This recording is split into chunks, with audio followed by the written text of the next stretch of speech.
Hello everyone, আসসালামু আলাইকুম সবাইকে। কেমন আছো তোমরা সবাই? আশা করি অনেক অনেক ভালো আছো। ডিএনএ কে তো সবাই চিনো, কিন্তু ডিএনএ এর বোন আরএনএ কে কেউ চিনো? এই আরএনএ হলো সেই চিত্রশিল্পী যে ডিএনএ এর লেখা গল্প পড়ে প্রোটিন বানানোর রেসিপি তৈরি করে আর কোষের ভিতর চালিয়ে যায় অবিরত অ্যাকশন। চলো আমরা ঢুকে পড়ি আরএনএ এর জগতে, যেখানে সে কোষের একমাত্র বার্তাবাহক। আরএনএ আরএনএ এর ফুল মিনিং হলো রাইবো নিউক্লিক অ্যাসিড। আর দিয়ে রাইবো অ্যান্ড দিয়ে নিউক্লিক অ্যারিয়ে অ্যাসিড। আরএনএ রাইবো নিউক্লিক অ্যাসিডের সংক্ষিপ্ত রূপ।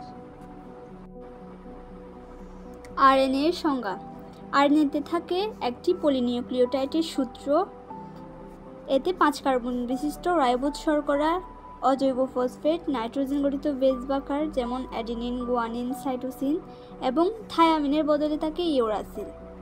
এই সব মিলিয়ে আরএনএ গঠিত। আরএনএ এর অবস্থান: সকল জীবকোষে আরএনএ থাকে, তবে একটি কোষে বিরাজমান আরএনএ শতকরা 90% থাকে সাইটোপ্লাজমে এবং বাকি 10% থাকে নিউক্লিয়াসে। চলো এবার জেনে নিই আরএনএ এর গঠন। আরএনএ হলো একটি সিঙ্গেল স্ট্র্যান্ড, তাতে থাকে 4টি নাইট্রোজেন গঠিত বেস। এটি মূলত আরএনএ ডায়াগ্রাম। এই চিত্রতে তোমরা দেখতে পাচ্ছ একটি সিঙ্গেল স্ট্র্যান্ড। এটি হলো একটি সিঙ্গেল স্ট্র্যান্ড যা একক সুতার মতো, আর এই একক সুতাটি হলো আরএনএ। ডিএনএতে 2টি স্ট্র্যান্ড থাকতেও আরএনএ থাকে কেবলমাত্র একটি স্ট্র্যান্ড। এই ফিতার মধ্যে দেখা যাচ্ছে কিছু ছোট ছোট বক্সের মতো।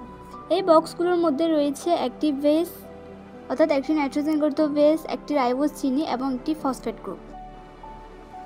আর এখানে AUGC দ্বারা বোঝানো হচ্ছে A দিয়ে অ্যাডিনিন, ইউ দিয়ে ইউরাসিল, জি দিয়ে গুয়ানিন এবং সি দিয়ে সাইটোসিন। এগুলো হলো নাইট্রোজেন গঠিত বেস বা ক্ষার। আরএনএ একক সুতার মতো। এতে থাকে AUCG বা অ্যাডিনিন, গুয়ানিন, সাইটোসিন এবং ইউরাসিল। আরএনএ যেন একটা একতারাবাজ না, একটাই তার কিন্তু অনেক কিছু বলতে পারে। আরএনএ অণুর ভৌত গঠন: আরএনএ অণু এক সূত্রক চেইনের মতো। এতে 4 ধরনের নিউক্লিওটাইড যুক্ত হয়ে এক সূত্র বিশিষ্ট আরএনএ অণু গঠন করে। প্রতিটি নিউক্লিওটাইড রাইবোজ সুগার, নাইট্রোজেন গঠিত বেস ও ফসফেট দিয়ে গঠিত।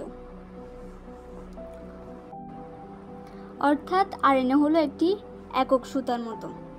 4 ধরনের নিউক্লিওটাইড যুক্ত হয়ে এই আরএনএ গঠন হয়। আর এই নিউক্লিওটাইডের মধ্যে রয়েছে রাইবোজ সুগার, নাইট্রোজেন গঠিত বেস এবং ফসফেট গ্রুপ।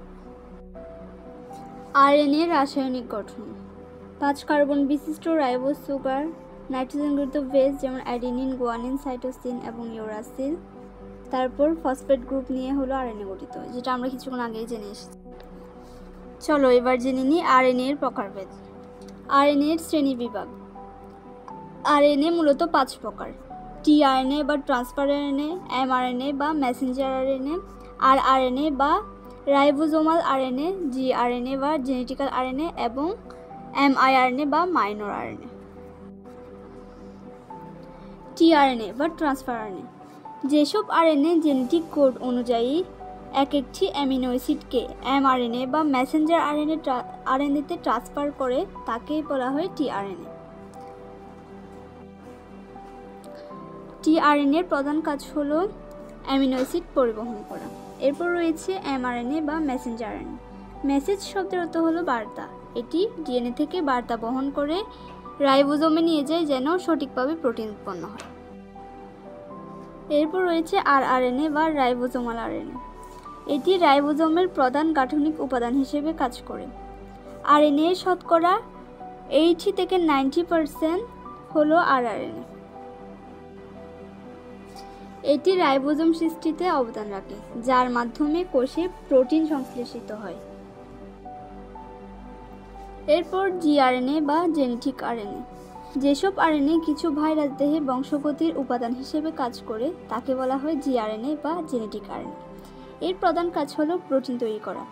কিছু ভাইরাস দেহে বংশগতির উপাদান হিসেবেও কাজ করে জিআরএনএ, যেমন টিএমবি বা টোবাকো মোজাইক ভাইরাস। এরপর রয়েছে এমআইআরএনএ বা মাইনর আরএনএ। এরা কোষে বিভিন্ন প্রোটিনের সাথে মিশে এনজাইমের কাঠামো দান করে। এর কাজ হলো বিভিন্ন ধরনের এনজাইমের কাঠামো দান করা এবং এনজাইম হিসেবে কাজ করা। আরএনএ এর কাজ। আরএনএ এর প্রধান কাজ প্রোটিন সংশ্লেষণ করা। টিআরএনএ বা ট্রান্সফার আরএনএ অ্যামিনো অ্যাসিডকে মেসেঞ্জার আরএনএতে স্থানান্তর করে। আর আরএনএ বা রাইবোজোমাল আরএনএ রাইবোনিউক্লিওপ্রোটিন গঠন করে। এমআরএনএ বা মেসেঞ্জার আরএনএ ডিএনএ থেকে বার্তা বহন করে রাইবোজোমে বসে এবং ট্রান্সফার আরএনএ বা টিআরএনএ এর সহযোগিতায় প্রোটিন উৎপন্ন করে। সো এতক্ষণ আমরা শিখলাম আরএনএ নিয়ে বিস্তারিত। এতক্ষণে তো তোমরা বুঝতেই পারলে যে ডিএনএ আসল সঙ্গী হলো আরএনএ। তো বুঝতেই পারলে ডিএনএ আর আরএনএ হলো এক অসাধারণ জুটি। ডিএনএ লিখে আরএনএ পড়ে এবং জীবনের ভাষায় লিখে ফেলে প্রোটিনের গল্প। আমি ডিএনএ নিয়ে একটি ক্লাস নিয়েছিলাম, তোমরা চাইলে সেই ক্লাসটি ভিজিট করে আসতে পারো। আশা করি তোমাদের বেসিক ক্লিয়ার হয়ে যাবে। আর হ্যাঁ, তোমরা কি ডিএনএ এবং আরএনএ নিয়ে একটি গল্প শুনতে চাও? শুনতে চাইলে অবশ্যই কমেন্টে জানাও। আমি নেক্সট ভিডিওতে তোমাদেরকে ডিএনএ এবং আরএনএ নিয়ে গল্প শোনাবো। দেখা হচ্ছে নেক্সট ভিডিওতে। ততদিন পর্যন্ত সবাই ভালো থাকো, সুস্থ থাকো। আল্লাহ হাফেজ সবাইকে। আসসালামু আলাইকুম।